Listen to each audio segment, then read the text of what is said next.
Why did a single woman unsettle entire governments, divide nations, transform a forgotten Brazilian fishing village, and then walk away from global fame as if it meant nothing? Why did the Vatican fear her? Why did France judge her? And why did she spend the final decades of her life hiding from the world she once ruled? This is the story of Brigitte Bardot, a woman who broke rules, broke hearts, broke expectations, and still remained unbroken. A ballerina shaped by discipline, a superstar shaped by rebellion, and an activist shaped by solitude. Today, we uncover the rise of the last true icon and the shadows she carried behind the golden glare of the spotlight. Born into perfection, Brigitte Anne-Marie Bardot entered the world in Paris in the early 1930s inside a wealthy but rigorously conservative household. Her parents demanded posture, elegance, silence, and obedience.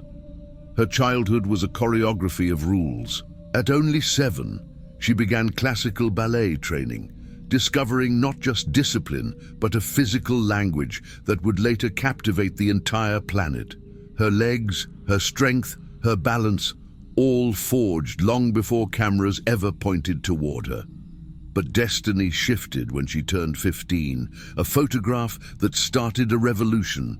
One magazine cover, Elle, changed her entire universe. On that page, a young assistant director named Roger Vadim saw a spark Hollywood did not yet understand. A girl who looked innocent, but carried danger in her eyes. A woman who radiated freedom before she even knew how to claim it. He fell in love with her image first, with her spirit second, and then with her completely. Vadim would soon become her mentor, her lover, and the architect of the myth that was about to explode. A family at war. At 16, Bardot became pregnant and later suffered a miscarriage. When Vadim asked her father for permission to marry her, he was thrown out of the house at gunpoint. The message was clear. Brigitte belonged to the family's expectations, not to herself. Desperate and suffocated, she placed her head inside a gas oven, threatening to end everything unless her parents stopped blocking her life. The family surrendered.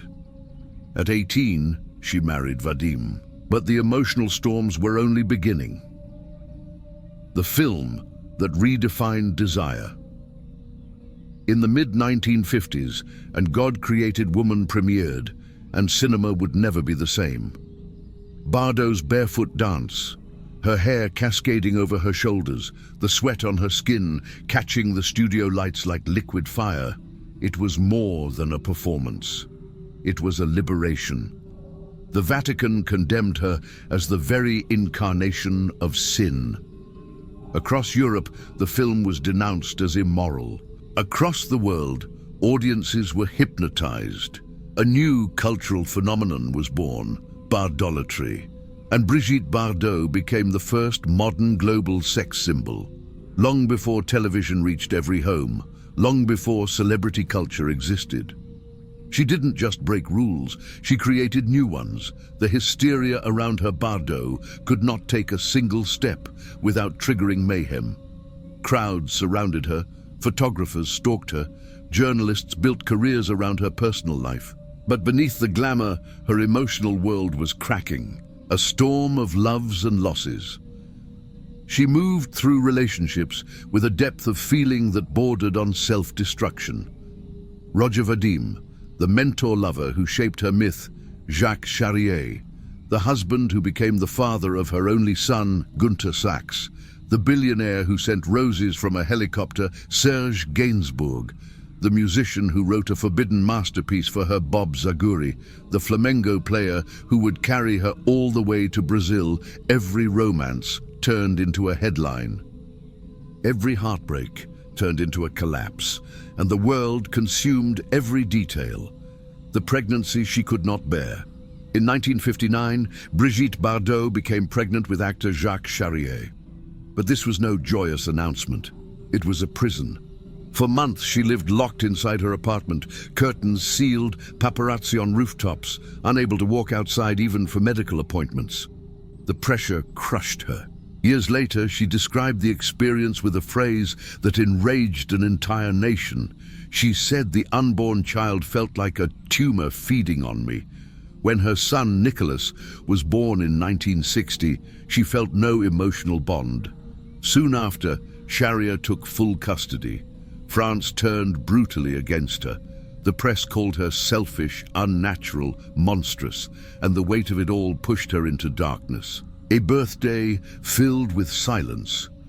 On her 26th birthday, exhausted and emotionally shattered, Bardot attempted to end her life with sleeping pills. She survived. But the scars of that night would follow her forever. A new country, a new oxygen.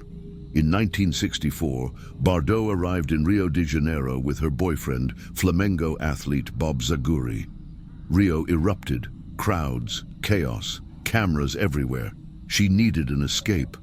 Zaguri knew exactly where to take her. Buzios, the place that saved her. They traveled to a tiny fisherman's village with no electricity, no tourism, no noise. Buzios. There, for the first time in years, Bardot walked freely. She laughed, she rested, she breathed. Locals watched her play with children on the beach, pull fishing nets alongside fishermen, and then release the fish back into the sea because she refused to see them trapped. Her presence changed the destiny of the village forever. One photograph of Bardot at the shore placed Buzios on the world map. Tourism exploded, and today a bronze statue of her sits facing the sea she once used as refuge. She had been the most photographed woman on Earth, the face that defined liberation, the blueprint for the modern celebrity. And yet at only 39, Brigitte Bardot made a decision that sent shockwaves across the world. She quit. Not a break, not a retirement tour. She vanished from cinema entirely. No final film, no farewell interview, no nostalgic press tour, just silence. When asked why, her answer became one of the most powerful declarations ever spoken by an actress. "I gave my youth and my beauty to men. Now, I give my wisdom and my experience to animals." She meant every word. From sex symbol to soldier, Bardot auctioned her dresses, her iconic film outfits, her jewelry, artifacts worth fortunes, and used the money to build something entirely new, the Brigitte Bardot Foundation for the Welfare and Protection of Animals. It was not just a charity, it was a crusade. She traveled to the Canadian Arctic and lay down on frozen ice, hugging newborn seals to stop hunters from killing them. She confronted governments, industries, and billion-dollar companies responsible for animal suffering. And she did it without hesitation, without fear, and without makeup. A dramatic contrast to the glamorous persona the world once worshipped. For many, it was the first time they understood who Bardot really was. A rebel who refused to follow anyone's script. La Madrague, the kingdom of the forgotten. While stars of her generation fought aging with surgical precision, Bardot made the opposite choice. She refused cosmetic procedures. She let time carve its truth across her face. Her hair turned silver. Her posture curved under the pain of severe arthritis, and she embraced it all with serenity. She moved permanently into her home, La Madrague, in Saint-Tropez, a place she rarely left again. Surrounded by dogs, cats, goats, horses, and rescued wildlife, she built a world that ran entirely on compassion. Animals roamed freely through the house. They slept on sofas, wandered into the kitchen, followed her in the gardens. La Madrague became a sanctuary, not just for them, but for her. The fame she escaped no longer existed within those walls. Only loyalty, only peace. But Bardot's final decades were not quiet. Her political comments, often centered on immigration and the Islamic community, ignited national outrage. She was taken to court multiple times and convicted 5 separate times for inciting racial hatred. France no longer viewed her as a uniting cultural symbol. She had become polarizing, unpredictable, unfiltered. Some defended her as brutally honest. Others condemned her as intolerant. What remained undeniable was this: Brigitte Bardot had stopped caring about approval long ago. She lived her truth. However controversial it might be, the world fades, the animals stay. As the years passed, Bardot's contact with the outside world became rare. She avoided public events, declined interviews, rejected invitations, celebrations, tributes. Her health weakened, her articular pain increased, walking required crutches. Yet her commitment to animal protection never dimmed. Even in her late 80s, she continued writing letters to politicians, signing petitions, criticizing environmental policies, and demanding reforms with the same intensity she once dedicated to cinema. Her body aged. Her voice did not. The passing of a monument. According to the reports referenced in your files, Brigitte Bardot died at the age of 91. No sensationalism, no forensic spectacle, no public medical disclosure.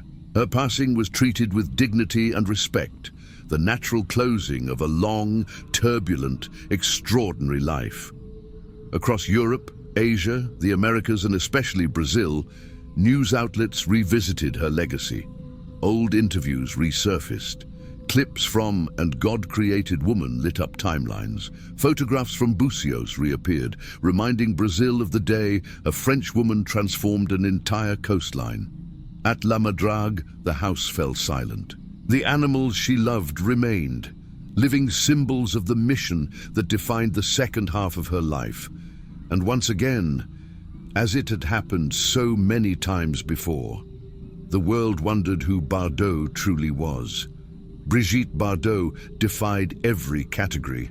She was the innocent ballerina, the forbidden lover, the woman who made the Vatican tremble, the French muse who adopted Brazil, the mother who struggled with motherhood, the icon who quit fame at its peak, the political rebel, the protector of animals, the recluse who lived by her own rules, and the legend who never apologized for being herself. Her story is not a fairy tale. It is not a tragedy. It is not a warning. It is a reminder that greatness often comes from contradiction, and some icons shine brightest when they stop trying to shine at all. Brigitte Bardot remains one of the most influential women of the 20th century, not because of what she showed us, but because of everything she refused to hide. If you appreciate stories told with honesty and depth, make sure to subscribe. And if this one moved you, leave a like so we can keep bringing you more untold histories.